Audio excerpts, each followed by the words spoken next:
Excited na ba ang lahat? Ekonin, nakipagkita kay Miss Garlic. New series na nga ba ito?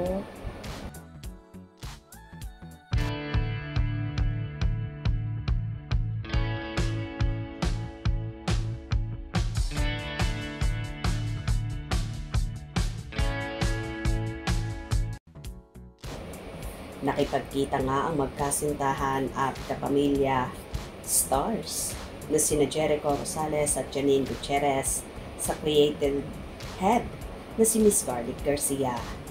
Sa ibinahaging video ni Miss Garlic sa kanyang Instagram account, ay so happy siya na makita ang magjowa kung saan. So excited na siya sa mga ito at may caption na #Ekonin, sunshine on a rainy day. At ang isa pang caption ni Miss Garlic ay #Ekonin for the win. Tila may magandang pag-uusapan sina Janine, Eko at Miss Garlic kaya nagkaroon sila ng meet-up.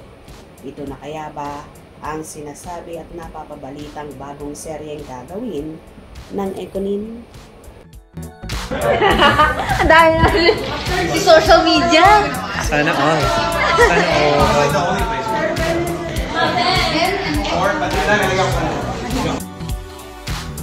Why, hello there! Finally! I see you. Okay guys, so perfect. Perfect guys. What you doing in the corner? Wow, waiting for you.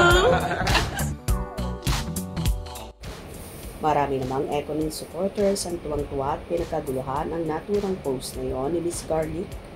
Wow, sana nga! At Big Bad Bawang, kasi na-miss na namin ang Ekonin.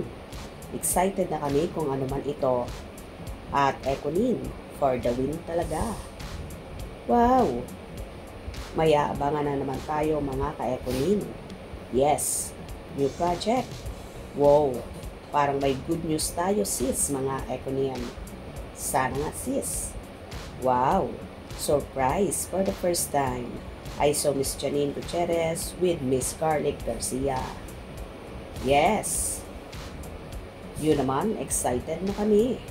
Wow! Eto na ang inaabangan ng mga Ekonin. Thanks for sharing. Sunshine indeed. Wow! Thank you, Lord. What a surprise. Para sa mga Ekonin, good for us. Wow! View. Tila ito na talaga ang pinakahihintay ng lahat. Ang gagawin bagong serye ng Ekonin at sinasabi ngang mukhang sa View ito ipalalabas dahil si Miss Garlic ay head creative ng View Philippines. Wow! Mukhang suspense ang gagawin proyekto ng Ekonin na for sure papatok na naman ito sa mga manonood.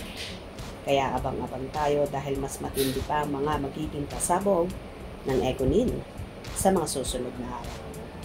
Kung nagustuhan nyo ang video na ito, comment down below.